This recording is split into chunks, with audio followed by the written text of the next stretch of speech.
Yo, what's going on, y'all? It's Combo Breaker 99 back with another video. Make sure y'all subscribe. Back with my post-fight thoughts on Amanda Serrano versus Heather Hardy. Hey, this was a pretty good fight for Amanda Serrano. It was a very solid technical performance. She really showcased her skills and her power and strength in this fight. Shout out to both ladies, but Serrano, we're talking about a 7-division world champion. So for me, it was really hard to pick against her. I'm a fan of Heather Hardy, but she does have one of the biggest hearts in boxing. She'll fight her ass off. She'll fight anybody. Hell, man, she fights in MMA, so she's definitely a fighter that'll take on anybody. So does Amanda Serrano. She fights in women's MMA as well. So both of these ladies, they're definitely down to fight anybody. But technically, Amanda Serrano, she's a more polished fighter.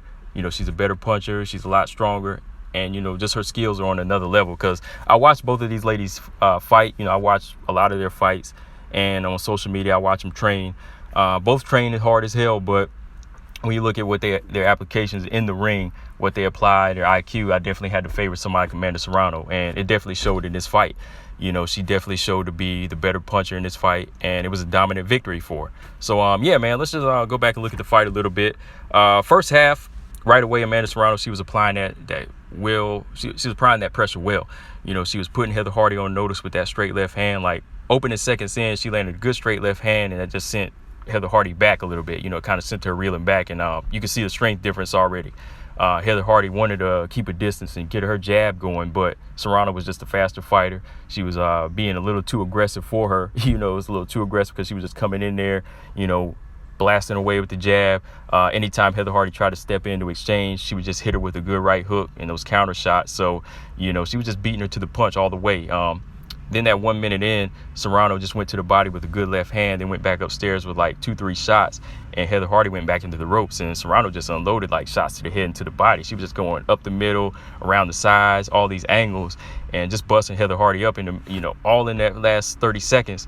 And I thought the referee was about to stop the fight with like maybe 5 seconds in, because before the bell rang, he just stepped in and, stopped it. Maybe his timing was off the way he was counting, because he jumped in and then the bell rang maybe like 2 seconds later. So I almost thought he stopped the fight because he thought she was taking too much punishment. But somebody like Heather Hardy, she didn't really look hurt or rocked, and, she deserved to go on, because she went on 9 more rounds. So she definitely deserved to go on if it looked like he was kind of in the middle of stopping it. But then he said, oh, it was the bell, so I'll let her go. But, yeah, it was a dominant first round, man, because Heather Hardy almost came out looking like she'd been in a 10-round fight in the second round, because Amanda Serrano, she wasn't going to let up. She went right back to work with that, going to the body. She was just like getting fully extensive off her punches that would keep Heather Hardy back, and just walking her down, walking her down, hitting her with some good left hooks to the body, then hitting her with the right hook to the body. So this overall execution, man, the second round, man, like, was really effective, because Heather Hardy, she has a good chin. So Amanda Serrano, she was just going to the body. She was going to the body to open up the headshots and to hurt her to the body. And I really felt like some of the shots Heather Hardy was throwing, like firing those loopy shots, they were kind of leaving her open.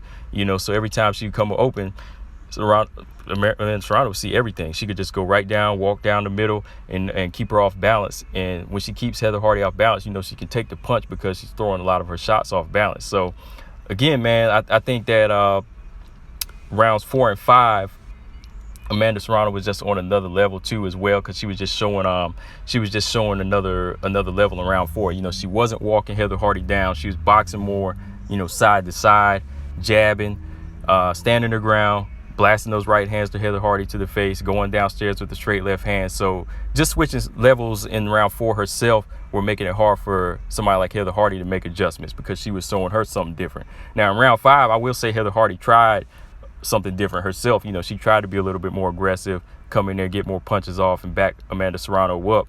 But Amanda Serrano was still landing the better 1s and 2s. She would land that right hook when she steps in, and just countering and moving her head way too much for somebody like Heather Hardy, man. It was just showing up as far as the skill level. So first half of the fight, I would definitely say all 5 rounds I gave to Amanda Serrano. But round 6, Heather Hardy, she tried to make a little adjustment. She started coming forward this time with some good jabs. She landed a few more harder shots.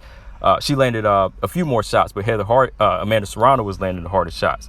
I think when she would land like 1 or 2, she would still get that respect to Heather Hardy. But Heather Hardy was moving a little bit more, jabbing and countering a little bit more. So I felt like she was getting the better work done. And at the end of the round, she landed a good 1-2 on Serrano. Not really anything too hard. They were just two good, clean shots. And overall, I feel like she did, Hardy landed the better work. So that was probably the only round I could have gave her, round 6. It was a good adjustment in round 6, but I don't think that Amanda Serrano, I think she just kind of took her foot off the gas in round 6. Round 7, man, Serrano was right back on it. She was right back on it, applying that pressure, getting back to the jab, landing the left hand to the body. And like I said, man, that left hand to the body, it was really putting Hardy on the back foot, because you could see every time she landed that shot, it was hurting. It was hurting, because she could go to the body and then stay there, and Heather Hardy would just stay on the ropes. And then that just opens up the head for Amanda Serrano.